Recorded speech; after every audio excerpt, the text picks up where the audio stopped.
Good afternoon, good morning, depending on where you are in the world. Thanks for hopping in with us today. We are here with Justin Bryant, who is the Director of North America for Two Notes Engineering, and I'm just getting Justin in from backstage. There is Justin. Oh, Yeah, we're joined today by Justin, and we're going to hop in and have what I'm really excited about is a chat about all things digital, and particularly how we merge analog and digital in the modern world. Tons of great stuff to talk about. I'm going to give Justin some time to tell you his background, but if you can't tell by his background, he is a complete guitar nerd and enthusiast, just like all the rest of us. And super knowledgeable, not just on two notes, but all things guitar and industry. So, Justin, let's take maybe 60, 90 seconds, quick intro from you, and then I'm going to hop right into the discussion. Looks like we've already got quite a bit of folks hopping into the webinar, and we'll just get right into the meat of it. So I'll turn it over to you. my name is Justin Bryant. It's probably obvious. I'm the director of Two Notes North America. I've been with the company for 4.5 years. It's been an explosive several years. A lot of cool products we had been working on and are still working on have launched, and some great stuff yet to come. My background is kind of a hybrid. I started out in music retail in the early 90s as a teenager. Ended up getting into the tech world in 2006. And by 2010, I was working for a consulting group like Accenture.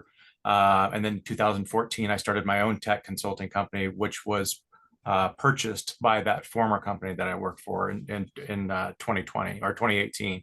And then I left after my purchase or buyout in 2020, and then started working for Two Notes.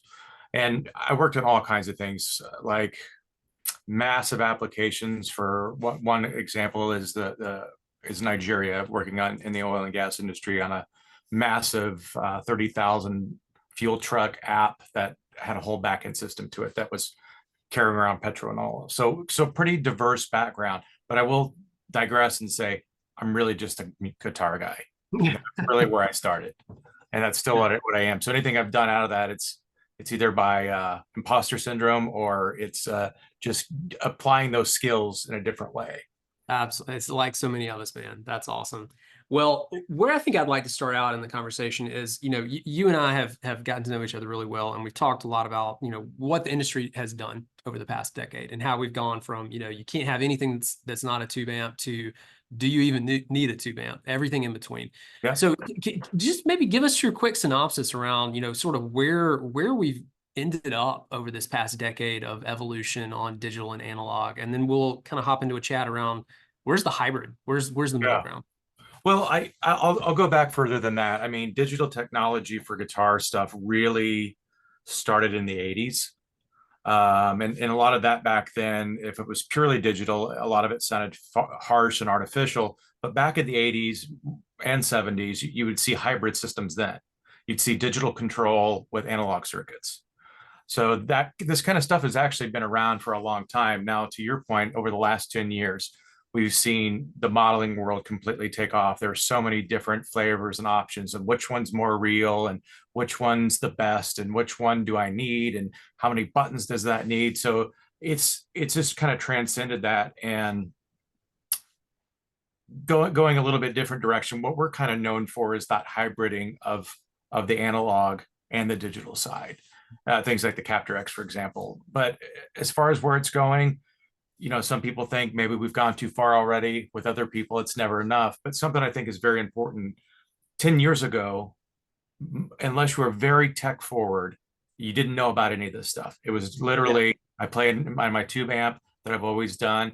And going back, just kind of how guitar players think, it's always simple knobs, uh, amp head of whatever type, like you've got a couple plexis back there, 412 cabinet. I remember very vividly starting gigging in the early 90s, and it didn't matter where you played. You had a 412 cabinet and you had like 100 watt. And if Always. you couldn't afford the 100, you had a 50 watt, right? And And you you pretended so it was 100, and no matter how correct. small the venue was, like you've got to have a 412. Perfect. Yes. It didn't matter if it was a coffee shop or an arena. It was always half stacks. And if you even thought about bringing a deluxe reverb, to a gig, you would have been crucified for your bringing a toy. Now you go to a lot of places and That deluxe reverb's too big. Now, but there's the why. The why is this digital technology also progressed is because sound systems have changed. Um, was playing country music when everybody started going to in-ears, and then it was, okay, your cabinets can't be on the stage. We need it behind the stage. We need it under the stage. We need it somewhere where there's no bleed from it, and we don't want to hear it. That I think is the necessity side of stuff like we do in the other digital products is sound reinforcement now is just completely different. The good part is you can hear the words, but everything now, and the bigger the artist is, the quieter their environment is. Yeah. So I know that I've thrown kind of a lot in there, but again, part of this is just technology organically, and part of it's just necessity and demand. But I will also say on the record that guitar players don't like change. Really? Us? Come Yeah. on, man. That's why, and going back, there's been so many cool companies trying to do radical things that just never took off because guitar players just couldn't wrap their hands around it. They're used to switch, some knobs, a Strat, a Les Paul, or some kind of amalgam of those. So, Yeah. you're fighting this hardwired belief system and trying to integrate something that's always like this. And also keyboard players have always been very tech friendly. That's just how they're wired. Yeah. Guitar players, no, not so much. Well, and I'll take that even a step further. Not only are guitar players thinking like that, but we have been marketed to for years that vintage is better. PAFs are the way to go. You got to have Alnico speakers and things like that. It's very dichotomous to Yeah. sort of how marketing was in the late 90s and 2000s for guitar gear, and then ultimately where we're ending up. And I love that you take it all the way back to the 70s, because I mean, again, like I know you've made mention of my 73 Plexi over here. I mean, I know you're an Eddie fan. I see the Eddie, in guitar in the background. He was doing this in 78, 79, right? I was doing it in 73. Yeah, I mean, Ed yeah, goes right? back in the club days. Sorry, I didn't mean to rudely interrupt, but yeah, Ed was doing that even before then. Yeah, yeah, and that's crazy, and way more about his rig than I do. But I mean, you think about those early load boxes and what he was doing, even with Variax and the load boxes, and how he was putting that out to secondary amplifiers so that he could run his Echoplex and things like that with it. It's been going on forever, but it's just this slow evolution. So I guess that kind of would bring me to my next question, which is, as we think about this new world of hybrid, you've still got your two camps. Hey, I've got to have a tube amp or die. Hey, I'm all in. I'm neural DSP. I'm line 6, whatever. But that sort of middle ground is really where I think you guys shine. And I'd love to kind of hear from you, like where does Two Notes carve out their niche, and what makes them so unique relative to a lot of other options out there in the digital world? Yeah, so we do live in both sides. Like we just came out with a complete end-to-end application called Genome. I think we're going to give away a couple licenses too. It's very powerful and it's under full development. The Opus just launched back in November, and it's fully digital and it's got amp modeling and all this stuff, but it is a hybrid box.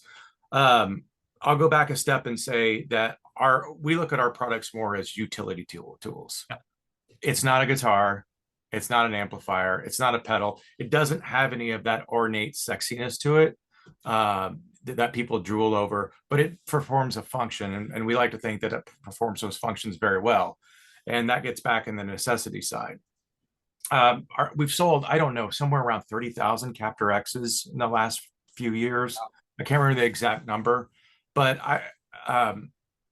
we've got people all over the world using these with amplifiers. Now, I'm going to put my personal take on it, and I know we're similar ages. I have very, very picky ears, and I feel things, I swear, maybe not a lot of other people feel. And it's not that I'm special, it's just decades of doing this. There's something about how a tube amplifier works, and it's almost its inconsistencies. Also, there's things like impedance, things that happen all throughout the amplifier that cause this kind of push and pull relationship. So to capture like really how a tube amplifier works, I feel like most digital technology can get fairly close, but the soul of it is kind of hard to encapsulate. And a lot of younger guys may not like tube amps, but I always use this analogy. If you've never recorded to analog tape and you know what analog tape does and how it sounds and how it envelops the whole package, that's how I'll relate tube amplifiers to modelers. And some people will fight me all day long at this, but there's just something different about the organic feel of a guitar into a tube amplifier. And again, it's what cables are you using, what pedals are you using. Again, they have all these delicate interactions, and some can cause very negative or harsh effects. But you get a good amplifier, a good guitar, and practice. It's amazing what the amplifier does. Let me be very direct. A tube amplifier to me is an instrument.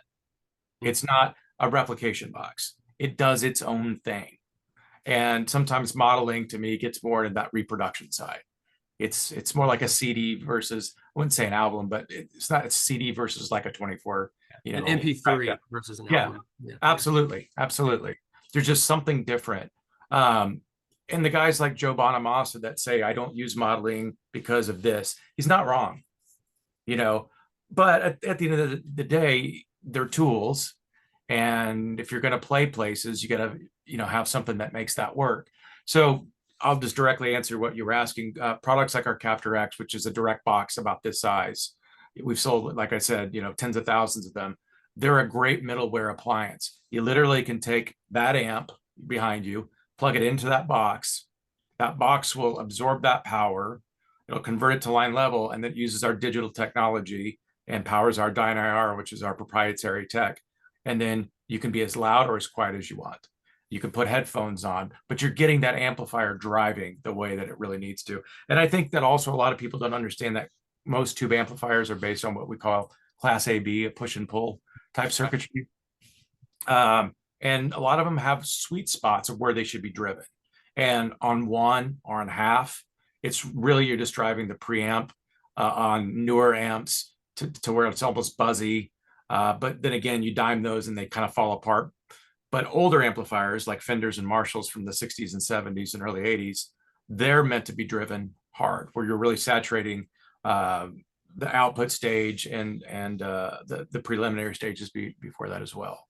So, and it's just something that once you experience it, you never forget it. But also, let's be very clear, you can't take those amps behind you and sit in a room with them. You can't sound like that they should, and they don't respond to what they do.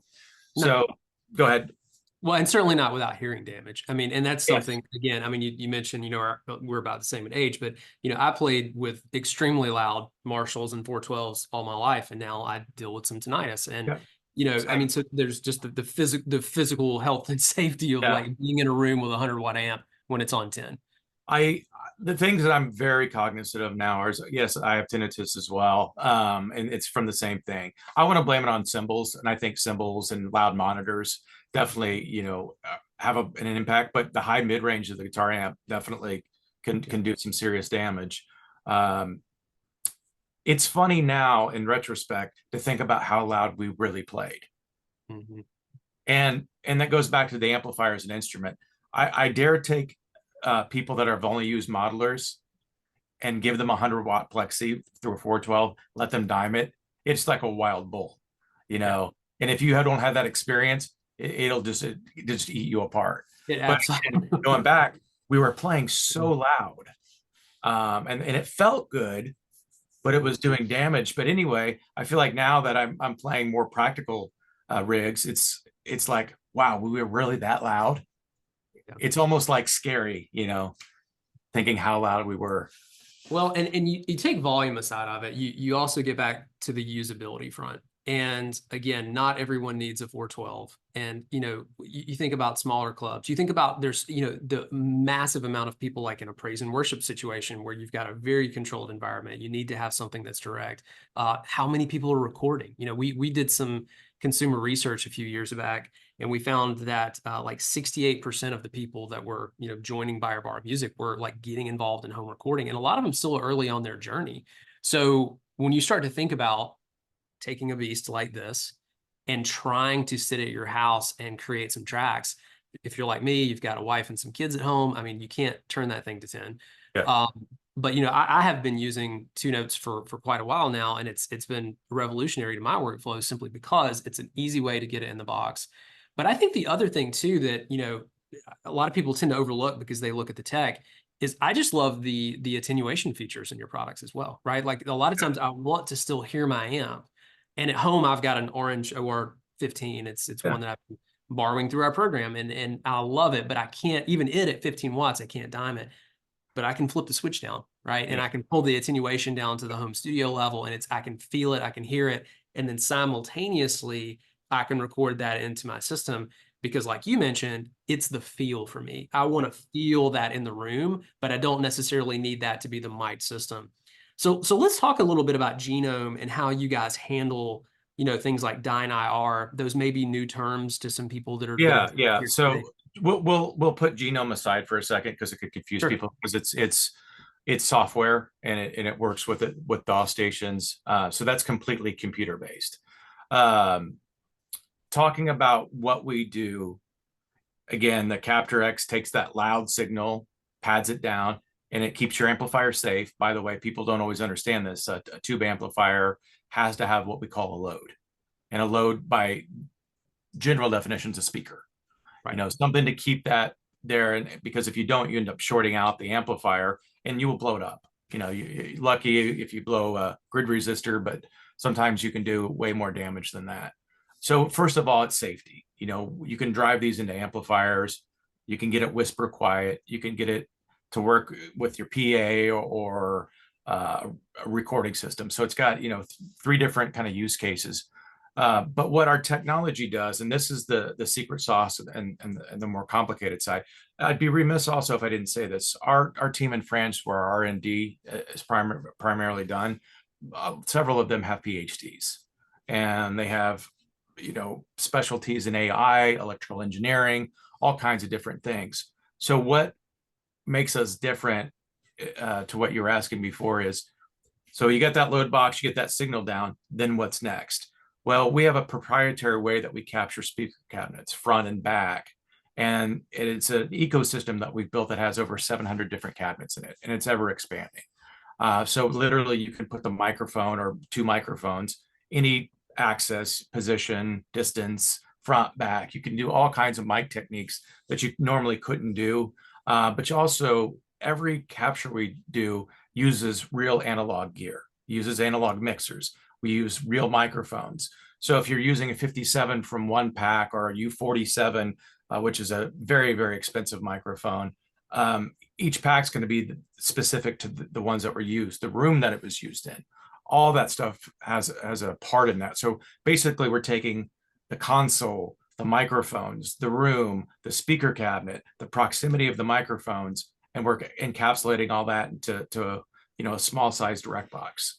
And that, therefore, you could take that Marshall and you could get old black back Marshall cabinets from the 70s. You could plug it into a Mesa cabinet. You could plug it into an old Vox cabinet. So really and this is something I think is very, very important. It's somewhat debatable. I believe that the guitar tone itself is 60 to 70% speaker cabinets and speakers. If you take a lot of modern high gain amplifiers, plug them into the same cabinet the same way, I swear they will sound so similar. They may feel a little different, but you record them and you're going to hear maybe some variances in mid-range, but it's not very much. You change a speaker cabinet or a microphone or the way it's done, changes everything instantly. So basically, the way our stuff works, kind of back to what you were saying, is you get this variety and flexibility too. You want to make a Marshall sound more like a Vox? I swear, use a Vox cab with the blue speakers, the blue Alnicos. It'll sound a lot more like a Vox than you may think. But also, you couldn't take that amp and crank it up and plug it through one of those cabinets because you would blow it up. You'd blow the speaker. Yeah, and something else that may not seem as important, but is, every one of our cabinets is properly phase aligned. So you could pop in any cabinets. You don't have to worry about phases, consistencies, or anything like that. So it's kind of like the sky's the limit. And also, speaker cabinets are expensive and they're heavy. It takes a lot of that out. We have so many people now that are pro home recordists that use Capture X's, and they already have ISO booths. They already have mics. They prefer the simplicity and just the agility of being able to turn a knob and get different settings, or they can go on the app and pull in whatever. But at the end of the day, it's about keeping it simple, letting the amplifier do the work, but giving you that flexibility if you want it. Yeah. Well, I mean, so first of all, I would completely agree with you on the effect of the speaker cabinet. And I say to younger guitarists all the time, I wish I would have known earlier in my musical career how much difference that really made. Because I remember, as a teenager, I mean, I was ripping strats apart and chiseling out and putting humbuckers and doing all this kind of stuff and going through all these different amps. But I And remember the they first make a little bit of change, this a much. little bit. Yeah. And I have always said, you could take a great player and put a Squire in their hands and plug them into a great amplifier, and it will sound 90 to 95% as good as if you gave them, a $6,000 custom Les Paul and had the same effect. But the speakers to that certainly are huge. I remember the first time I ever played through a cabinet with real greenbacks, and it was like a holy shiz kind of moment of like, wow, like that's what I've heard on recordings all my life. And that's the magic. Well, remember when we were kids, you, every 412 was the same as, you know, the construction didn't seem to matter to us. And I remember uh, G1275s were kind of the stock Marshall speaker. I remember anything from Eminence at the time sounded terrible. Yep. Uh, but I remember as long as you had a 412 cabinet, didn't matter what brand, and Celestion speakers. Yes. But there was no clarity of which Celestion speakers or what the cabinet is or where it's made. And nobody really had access to really go try all that stuff out. Well, there And was no Google. yeah, Yeah, there was no Google and there was yeah, no forums and you couldn't read about it. But I remember, I mean, the first time I played a Mesa cabinet too, and I was like, holy crap, like this thing sounds huge and it thuds. And you start thinking about, oh, it's the wood, but it was the fact that it had vintage 30s. And yeah, like you said, like every Marshall cab I ever had was G12T 75s. And in the 90s, let's just be honest, they sucked. Like that was not a great speaker. But yeah, they were proliferated, right? Every cab had them. And yeah. so I had almost kind of tuned my ears to that. But again, when you finally play a cabinet with some real great speakers, it's a huge part of your tone. And again, whether that's physically or when you are selecting that in the box through something like Wall of Sound or Genome or whatever, it's one of the most important pieces of the recipe of your sound. Yeah, I did some clinic work for Ampeg when they were doing the VL series amplifiers, the Lee Jackson stuff. Did a few things for them, and I had one of the 412 cabinets, and it had vintage 30s, and also vintage 30s kind of came into heavy use, which are still widely used, the most used guitar speaker. They came into heavy use in the early 90s. That cabinet was so tight, but it was brittle. And with those vintage 30s in there, it sounded like you were playing through glass. Mm-hmm. And I didn't have anything to compare it to. And back to what you were saying about the Mesa cabinets, amplifiers are typically designed with the cabinet that they're using. So they're paired together. They're kind of sold as a pair, and they tend to be voiced that way. When you start mixing and matching things, you might get lucky or you might, have a big accident. But I just remember the Ampeg cabinets in general were good for the VL heads, but you plug anything else into them and they would just rip your head off. But I was like, well, it's vintage 30s. They should be the best. Learn that vintage 30s can sound amazing in the right cabinets and with the right amplifiers. So it's all, those are hard learning lessons. Yeah. Yeah, It really is. Well, I'm going to do this. Time goes by so quickly when you're having great conversation. I've got a couple of polls that we're going to do because I want to keep this interactive with our audience members. So I'm actually going to put our first poll out and give me just a second. Let me launch this up real quick. I'm going to go ahead and ask, let's see if I put all of these out at once. Did I do that? Hold on a second. Do you guys see the poll? Give me a thumbs up if you can see the polls on there. I can Okay. see it. And Obviously, yeah. Okay, those are cool. great questions there. Yeah. So just, answering some of these questions, I'd love to see responses. It looks like already somebody's saying, hey, that they have not gotten into load boxes and digital modelers yet. Just curious how many other people on the call with us are using load boxes or modelers. And then what are some of the disadvantages? Looks like we've got a couple rolling in here as well. And feel free to use the chat function also. You guys should be able to send us questions, Q&A. So again, if you've got questions for Justin, you got questions for me, throw them in. Wow, actually, you know what? 100% of people so far have said that they are not yet using load boxes and modelers. Wow. That's pretty interesting, Wow. especially given our conversation that we're having today. So obviously some folks interested in figuring out what this world is all like. So yeah, if you guys want, like, throw some questions here in the chat too. You should be able to, if you're on your phone, it's at the bottom, but if you're on computer, just use the chat box on the right. If you've got specific questions, we'd love to talk about stuff that you guys would like to get into. I'm unable to see, and I'm not sure if there's a way for me to look. Somebody answered the what's missing, and I'm not sure if I can see the qualitative answers versus just the votes. But maybe, yeah, again, throw something in the chat. We're happy to talk about it, take live Q&A. But let's I tell you what, when we're waiting on that, Justin, let's talk about some artists as well, because I know that, you know, you and I have mentioned this. There's so many people that are making this move over to digital, analog, hybrid kind of setups. But who's on your roster, man? Who's playing two notes? It's gigantic, and sometimes I don't even know who's using our stuff, because sometimes artists will reach us directly. A big consumer base of ours are actually front of house engineers. Sometimes it's guitar tech, so it's all over the place. I'm actually going to pull up an artist list, but man, we've got everybody. I want to say probably 50 to 60% of touring players using guitar amps are probably using a Captor X. Yeah. And that's everybody from Alanis Morissette, Sheryl Crow, including Cheryl, to bands like Gojira and Slipknot, Bon Jovi. I mean, it's a really broad list. And as I always tell everybody, our products are stylistically agnostic.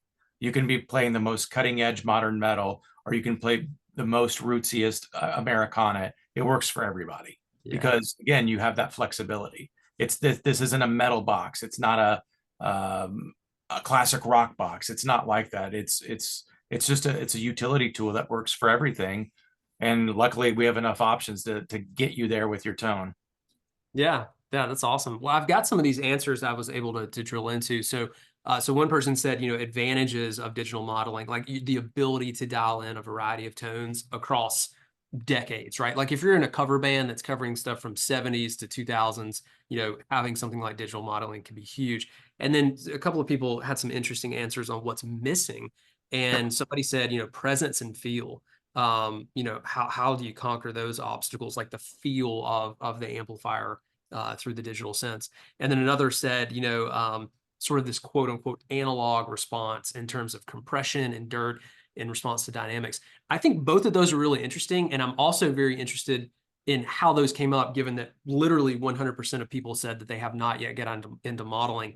I had similar thoughts and objections when I first started, you know, playing modeling years ago. But I do think that you guys, as well as some others out on the market, have really done a great job of kind of tackling, like, how do you bring that feel? How do you kind of bring that touch into play? Maybe talk about that a little bit, Justin. How have you guys engineered that to feel like a guitar amp should? So there's a big thing, and I'll use Phil X as an example. Phil is a minimalist. He's SG, 2 or 3 pedals that he probably isn't using for much of anything, straight to his signature model Friedman, to one of our boxes. And Phil is one of those guys that hears the length of the cable and knows the interaction of that. And he's tried all kinds of modelers, and he's just like, man, they don't feel right. And a large aspect of that is, again, you have all these impedance and consistencies inside of the digital modelers, which really isn't completely figured out. But again, the randomness of how an amplifier works. It's very hard to duplicate that. It's getting a lot closer, but still has a lot of way to go. And AI is changing that, but it's still not 100% there. Is it good enough for most people? Sure, but is it really 100% there? And the answer is no. You take something like a Captor X and plug your amplifier into it, and you put headphones on, you instantly get that experience.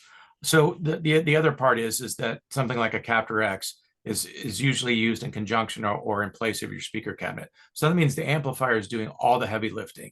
You're getting the power tubes working. You're getting the output transformers working.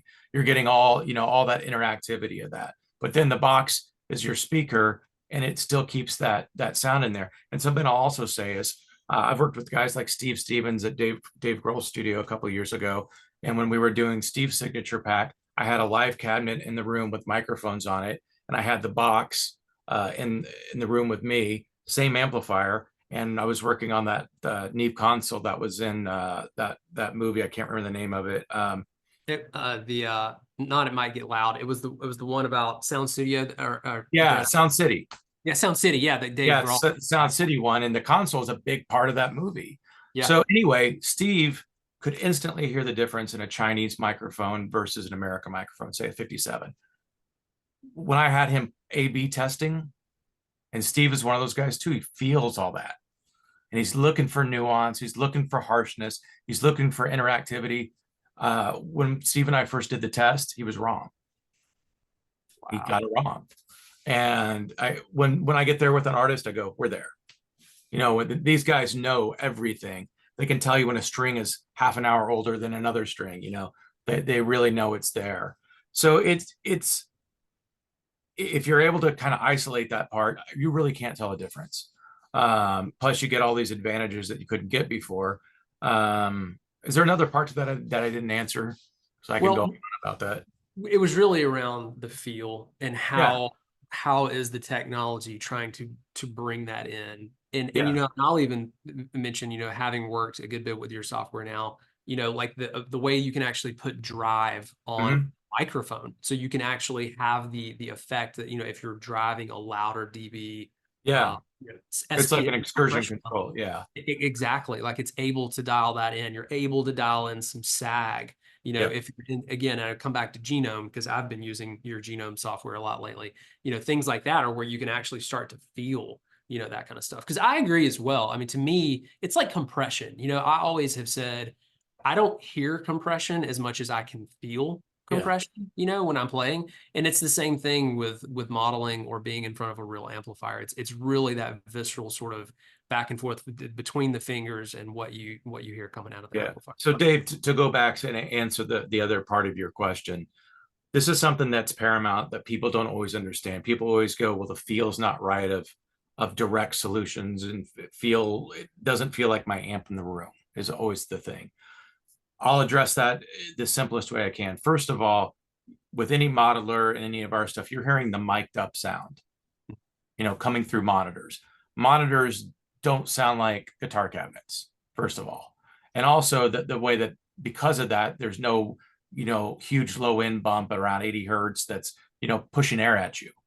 So there is just a different response of going direct where it's like microphone, cabinet, monitors versus guitar cabinet in the room where it's bouncing around and you get all the intricacies of the acoustic properties, everything from how phasing's working to standing waves and bass buildup and how you stand in one place, you hear it differently. And also guitar players don't stand right in front of their cabinets.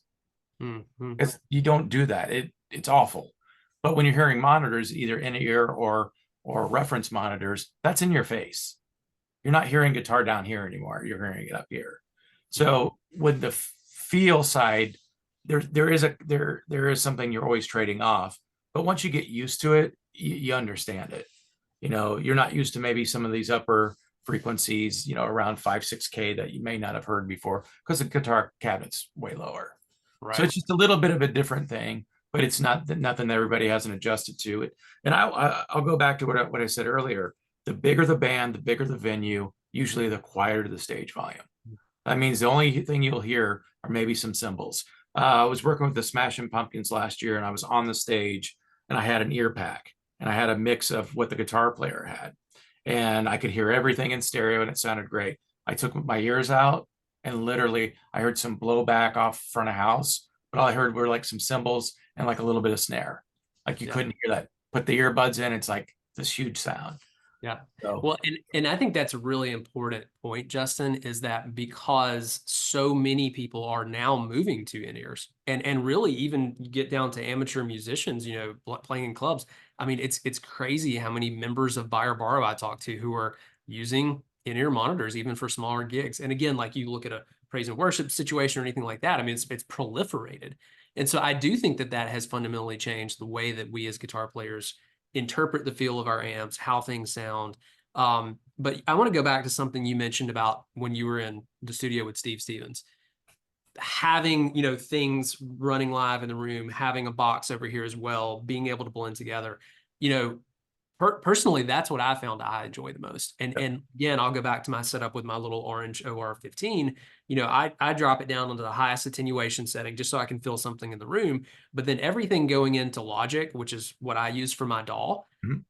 everything there is in the box, man. Like I'm not recording anything off the live cabinet, but I'm getting the feel in the room, right? I'm getting a little bit of feedback, a little bit of harmonics popping, the Yeah. air moving in the room that makes me as a guitar player feel like I'm connected to the Yeah, you're instrument. getting even some inconsistencies of the phasing of the room or some comb filtering. And also, when we talk about DynIR, which is just really a way how we talk about our proprietary cabinet solution, when I tell you Steve Stevens at Dave Grohl's studio through that console couldn't tell you the difference, that's what you're buying from us too. You're buying that. Tell me when you can get into Dave Grohl's studio and use thousands of dollars of mics, through Steve Stevens' personal cabinet he used on Top Gun, or Billy Idol, something that's iconic. You can't afford it. You couldn't buy it. But again, if that guy like that can't tell the difference, then you're not going to tell the difference either. And I think a lot of people think they can tell.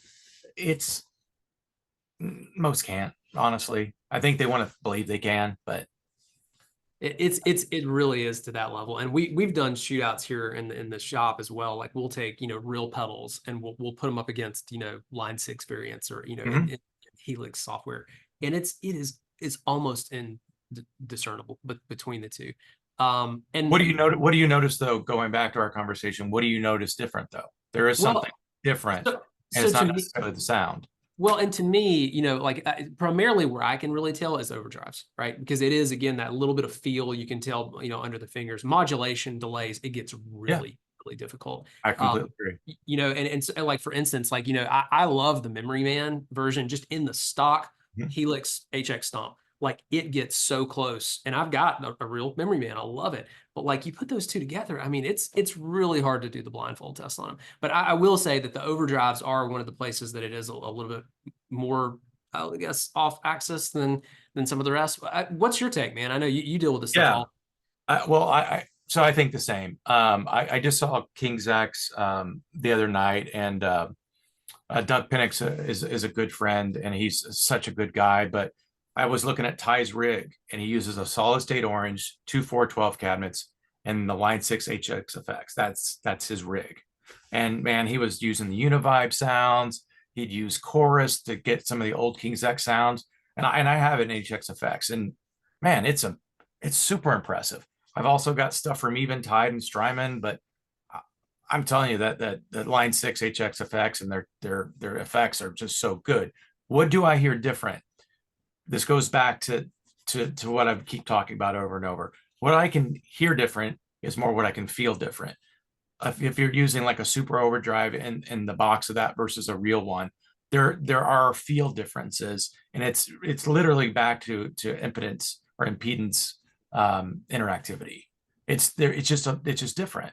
It's converting analog to digital in ways that sometimes those analog things just have a certain nuance and feel to them, just Yeah. like guitar amplifiers. Yeah.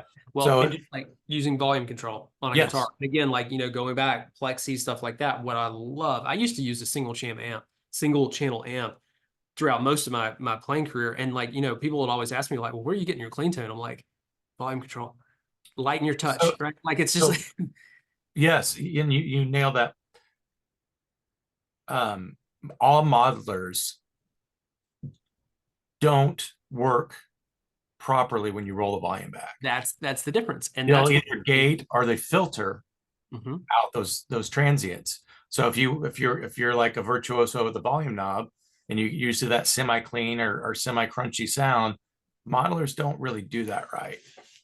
And some people just are like, I'm on a 10 anyway, it doesn't matter. But yeah, it's something just isn't there. Yeah. Well, and I think that also can speak to why we see so many like hardcore guitarists and metal guitarists that love neural DSP Yeah. and two notes and Helix because it's an all on, it's hard, it is what it is. But I think that's also why we have not seen sort of the old school blues lawyers adapt as much because the playing styles are so different. If Yeah. you're playing blues and all these really dynamic touch and you're riding the volume control, you're a Joe Bonamassa, you can hear it. yeah, maybe there is something still to be said, right? For really Well, having two band. well, with the guys that won't even hybrid, sometimes it's the old dog new trick thing. Yeah. They're superstitious. Mhm. I get that a lot from touring players. They're used to a certain thing, and anything that adds anything in could wreak havoc or not be the same. You know what I mean? They're Yeah. very superstitious, or sometimes they're just so familiar with the way they've always done things for decades. Yeah. So Well, let's move into talk product, the real fun stuff too. I know we talked about a lot of concepts, and so I want to intro into this in I love two notes, and so I'm a shameless fan of all this. It may not be right for everybody, and in fact, that's our whole premise of buy or borrow music is like, hey, don't spend too much money on things that might not work for you. So first of all, I want everybody to know that this is going to be an unbiased conversation around this. I want you guys to learn about Opus, and I want you to learn about Two Notes Capture that Justin's company makes. We'll talk about why it may work for some people, why it may not. But let's just start at the basis of the technology. So yeah, maybe let's do Opus first, because I think that's the one that I think is probably the all-in-one that you guys would want to talk about most, because it captures so much of what you do. yeah, and it's got some unique features in it too. So the Opus is little. It comes out of the box with 10 amp models, at the heart is our DynIR, the cabinet technology, the cab and miking technology is kind of the heart of it. What's a little different about our stuff versus maybe a Line 6 box is this isn't just designed to be an all-in-one box and you plug in and then you go direct out. This has a multi, it's kind of like a Swiss Army knife. So a lot of people will use it exactly like that. Plug the guitar in, go out the XLR out, dial in an amp model, adjust the cabinets and some of the post effects, and then that's their rig. And also it's MIDI controlled, so you can, you know, switch stuff to your heart's content. But this also works exactly like a Captor X. If you've got a load box uh, or one of our captors, for example, you could pair this up with it, and there's a setting here for amp input, and you literally this becomes that tech. But again, like I mentioned, you have to use a load box with the tube amplifier. But if you're using a speaker cabinet or you've already got a load box, then this does basically the same thing. It's like a non-stereo version of the Captor X.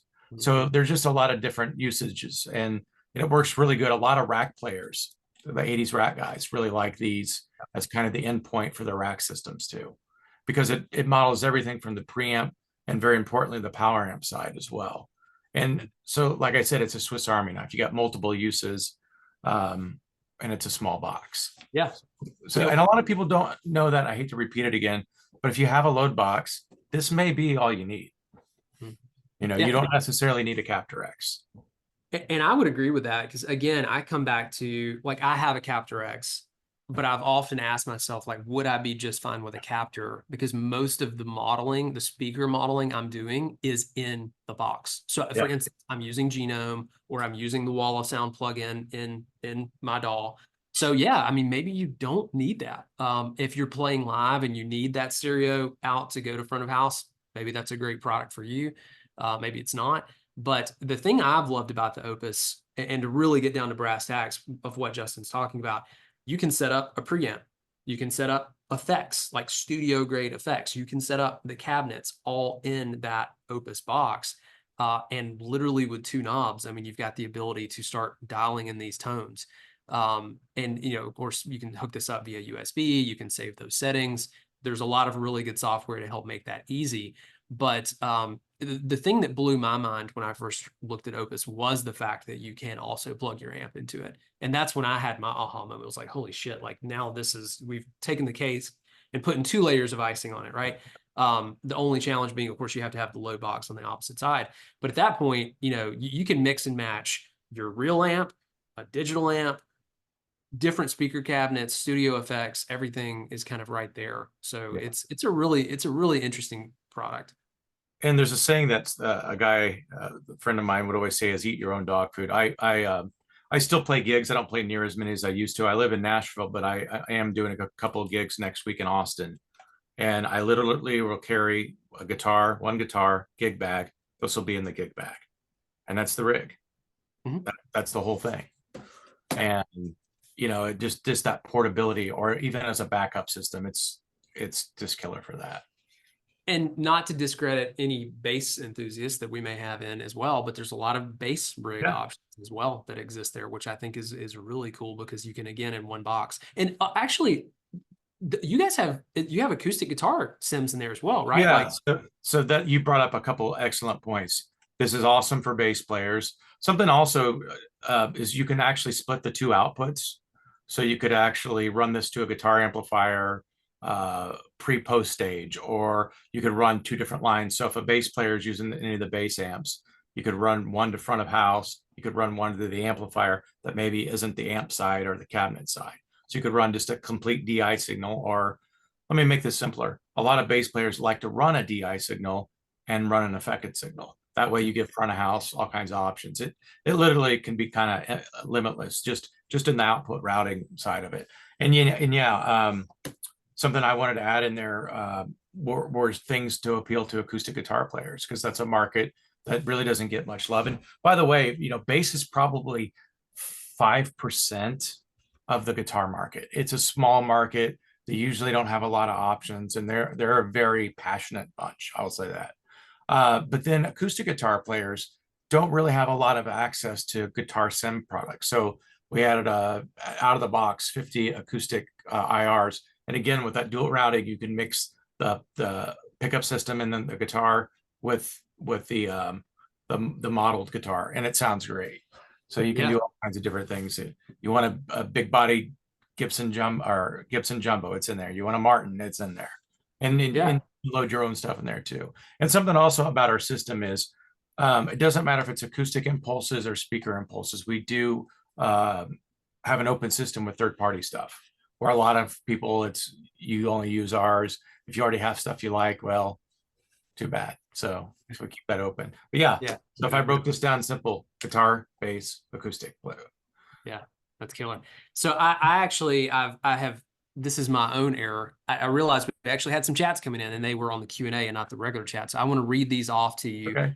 Just to make sure we get them in. So Jim Engel asked a great question. He said, "Hey, Justin, first off, I'm pretty surprised that you were such an advocate for the tube amp being an instrument and vital. And I wasn't expecting to hear that, and it was refreshing. My question is, for someone that has always thrown mics in front of an amp to record and is considering going to something like the Capture X, is there anything on the DAW or software side of things to help the player get a sound that they want quickly without having to spend a lot of time clicking around, A/Bing, and then trying to do that instead of actually playing and tracking?" That's his question. That's a perfect question. So all our digital products have a software called Torpedo Remote, and you use that for firmware updates. You use it to push and pull cabinets in and out. But what a lot of studio guys will do is they'll pull up Torpedo Remote, because you get a graphical representation of the microphones and proximity to everything. So you literally just move it to where it sounds good. And once you get there, which is pretty easy, you save it. And for most people, one or two sounds and they're done. And they may not need to open remote anymore unless they want a completely different sound. That's it. That's all that there is. I was shocked as well, both in Wall of Sound and Genome, how good the presets are. Also, like, there was a couple I went in there where I would get like the stock Marshall cab, and I do a little tweaking. Like, I might change the position. I'm the kind of the classic, 57 and 121 kind of setup, right? And you can tweak them around a little bit, and get it to like you want, and then you can save those, which I think is pretty cool. But it's great that you got a starting place.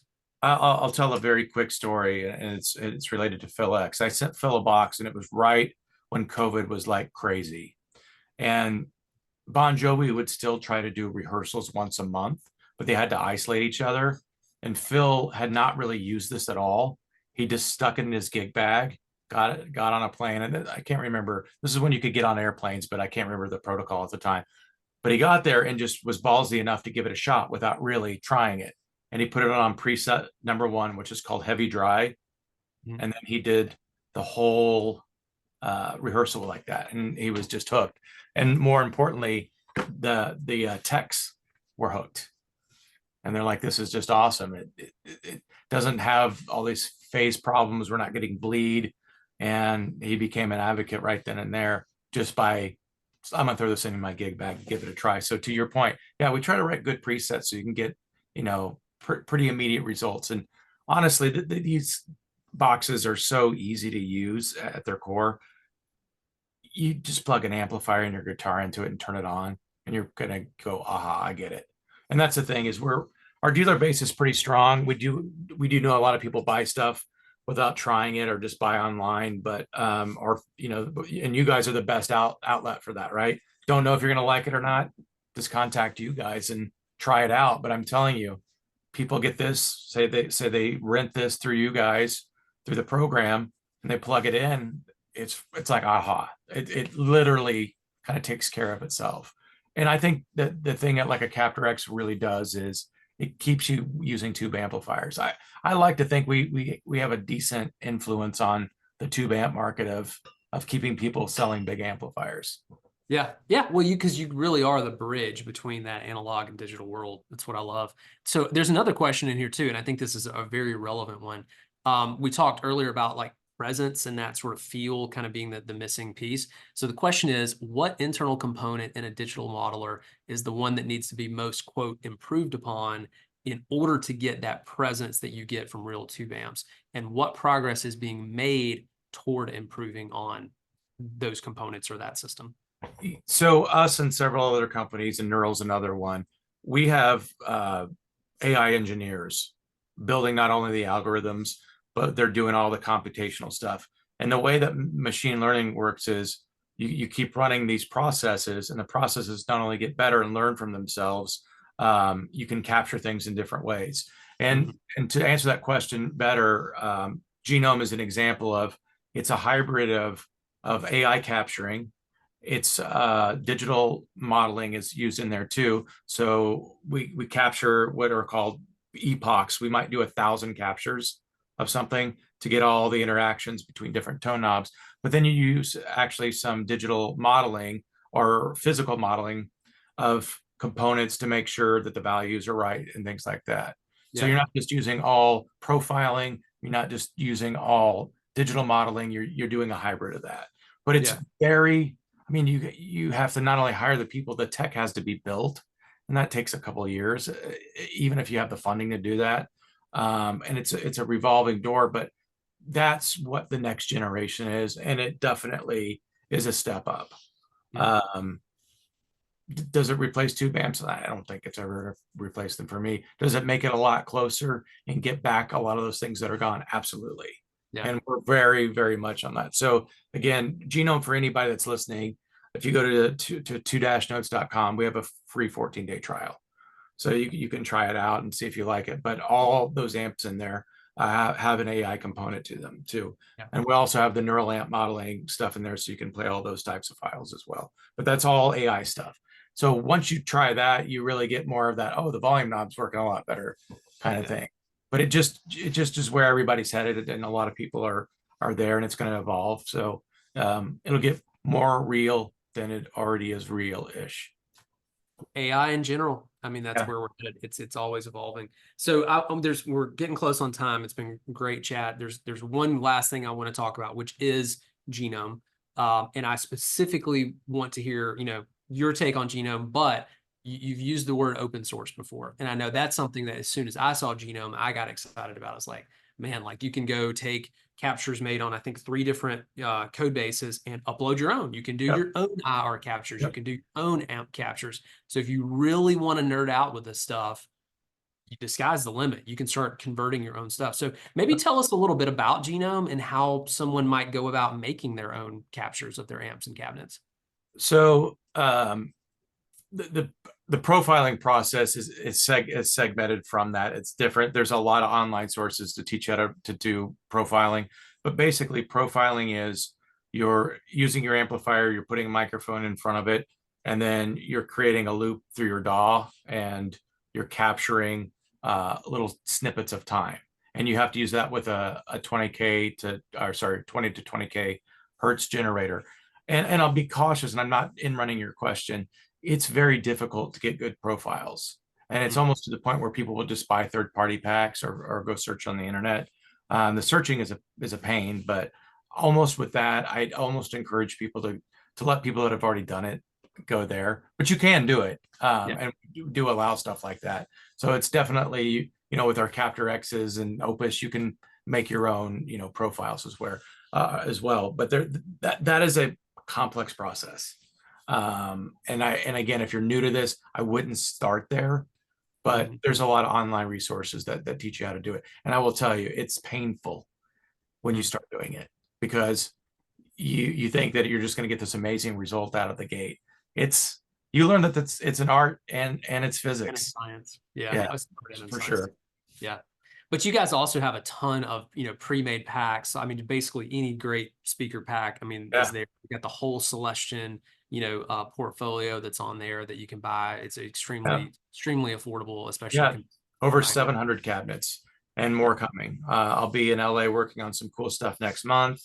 It's ever growing, and these are some special things. Again, some of the stuff we have, like George Lynch had one of Eddie Van Halen's original cabinets from the mid-70s that Ed sold to him, and we took it apart, and Eddie's signature was inside of it, and the serial number was written inside of it. You're buying the DNA of that, and you can't. Where are you going to buy that cabinet? You couldn't. Yeah, you can get the model of it. Yeah. So I'm just curious, was it G12M greenbacks? What was in that cab? So originally, I can't remember what George said it was, what he had, but they were blown. But he put old greenbacks in there. So Ed set up back in the first record days was they were JBLs on top, and then they were greenbacks on the bottom.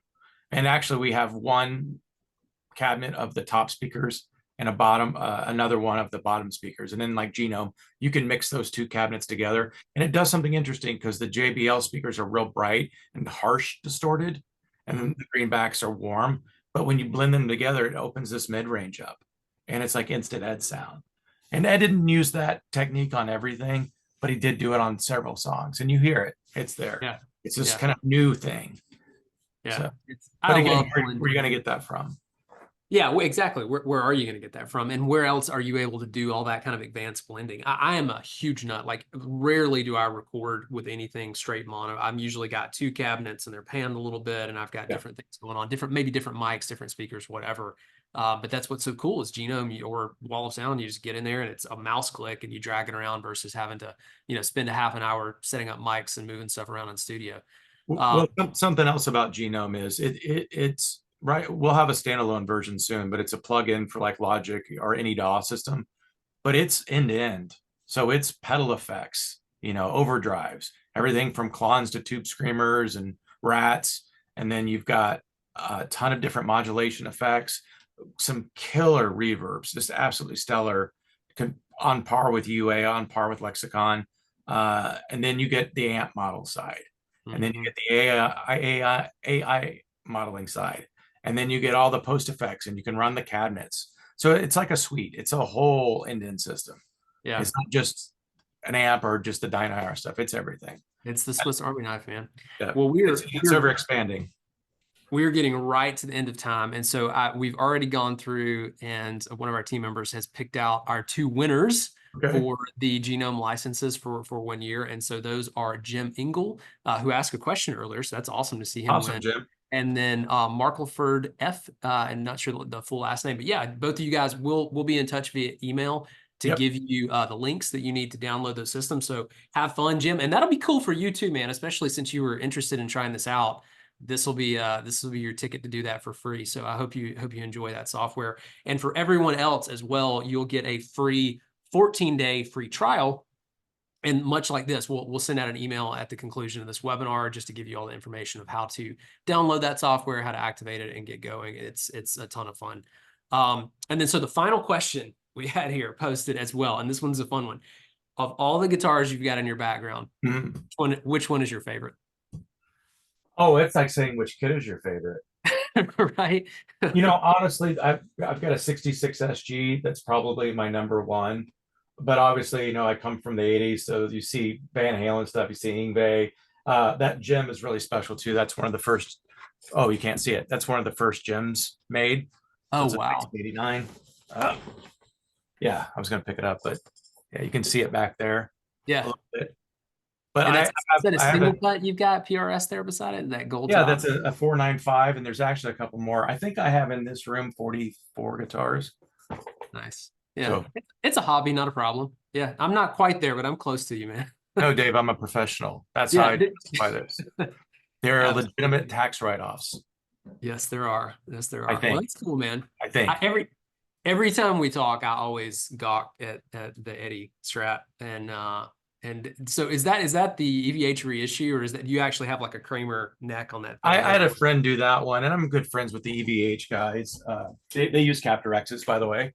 Yeah. So things like this came directly from them. Mm. One of the custom shop Wolfgangs. But when you were asking, in case anybody over there sees that, no, a buddy of mine helped me with that, not just for me, but this is one of the EVH ones. Yeah, that's beautiful, man. That's Yeah, beautiful. I have a thing with Van Halen. Yeah. What guy that started in the 80s doesn't, right? Yeah, right. Well, next time we get to have a nerd out chat, we'll have to talk Plexis. And because you had like a 1200 or 12,000 series, didn't you? That you had No, like was like a 68 or 69? no, I had a 73. Oh, you had a 70, Sorry, 72. a 72. Okay. So Yeah. metal panel. Yeah, metal Yeah. panel. Okay. And Yeah. it was completely clean inside, hadn't been modded or messed with. And I sold it to Derek at Rev, the owner of Rev. Yeah. And Well, at I least see you it know now where on to his go. camp wall. And at least you know where to go put your hands on it since you guys Yeah, Canada. yeah. Yeah. It's just a little trip across the border. Yeah, Yeah. it's hard seeing that amp. It's hard seeing that amp, and I Yeah. get a little weepy. This one was this one has had a replaced PT and OT. There is a hole drilled in the side where someone had a fan in it back in the day. Yeah, But it's really kind of interesting because it came from Atlanta, and we've sort of wondered like what tours or what artists may have had it, because when we opened it up, there were all these handwritten notes by Teg, and it started in like 81 to maybe 86 where he had written some notes in there, and there was a name written in there, and we've been trying to find like who might this have been like on a touring, because it was obviously a yeah. heavily toured amp. What name was in there? So yeah, Scott, the question was, is it the guy from Humble Pie? It was Scott M, which wasn't, it was Scott Marriott or Steve Marriott. Yeah, that would be Steve Marriott. Yeah, Steve Marriott that played with Humble Pie. But that was the question that one of the techs who I had to look at it was like, hey, wait a minute. They were doing a bunch of stuff in Atlanta. This amp came from Atlanta. Would it have been Marriott? And so, I mean, who knows, right? It But could have been. but it was like Steve M. And I don't know. I'll have to send you a picture, but it's really interesting because they got all these notes. It had an effects loop in it at one time because there's holes drilled in the back. But it's just a beast, man. It sounds incredible. The transformers that are in it are like late 70s, maybe 76, 77, something like that. So they're still period correct. Yeah. But it's a freaking beast, man. Like almost 500 plate volts. So Yeah, exactly. Dangerous. Don't put your hands in there. Again, going back and not trying to oversell anything, but that's where Captor-X comes into play, because you don't need to do all those mods. Those amps are amazing. You can get them loud. And I don't think most people know that. Like Ed he used a Variac for a while, but that's just to try to lower the volume and compress it a little bit. But it was really just because the amps were unusable. So they all got molested in there. And it's very hard to find those old ones that haven't been on, somebody's gooped out or done crazy mods to. So that's awesome that you're back the way it should be. Yeah. Outside of I have a post-phase inverter master. That's the only thing that's not original at this point. But it's just to make it usable. But it sounds great. And then below that's a 77 JMP master. Yeah. Honestly, and some people would crucify me for saying this, Desert Island amp, it's honestly probably the 77 because it'll just do everything. I mean, like classic rock all the way to metal. You put a tube screamer in front of it. Just great. The master volume works awesome. But I had it converted. It was 6550 tubes, and I yanked those and had it converted to proper 34s. Was the best thing I ever did to that amp. Yeah, there was a tube problem at that time, and a bunch of those got flipped to 6550s. I can't remember the period exactly, but there was some kind of tube issue, and then Marshall had to select things to 6550s, and it did get a little more headroom and power, but also kind of made it kind of shrill. Yeah, it did. And Zach Wild was famous for 6550s in his JMPs, which is cool. And if you're playing, I mean, and he still does. And he still does. And if you really like that low end chunk, it definitely has it. But I'm with you. The high end was a little shrill. Something about the mid range of the 34 just makes it a lot more martial, So anyway, that's awesome. I can nerd out for a long time. But again, thank you everybody that joined us today. Again, we'll send out emails, give you all your information around how you can get Yep. your free 14-day trials. Again, congrats to Jim and Markleford for winning the full year of Genome. And so we'll get you guys hooked up. And this will be posted on YouTube as well. So if you had friends or anybody else that signed up, did not get to make it, we'll put the link live probably in the next 24, 48 hours and make sure you have access to it. And thanks again for joining. Hope everybody has a great day. Also, Dave, make sure that anybody gets my contact info that's watching. Oh, So if yeah, anybody has absolutely. questions, feel free to reach out to me. I'm happy to help. Awesome, man. Well, hey, if you're good with it, yeah, we would love to pass that around. And again, folks like Jim, I know you had some questions. Feel free to reach out to Justin directly, man. I really appreciate you doing that. That's great. We really try to make this a close-knit community of all of our members, and so we appreciate you taking the time to be with us today. Yeah, me too. And you got a great program going, so here's to continued success on that. Yeah. Well, thank you so much, man. Guys like you make it easy with good partnerships. So thank you, Dave. all right, and well, have a everybody great who one. watched. Yep. Awesome. Sounds good. Well, thanks again, man. And stay tuned for emails. Have a good day.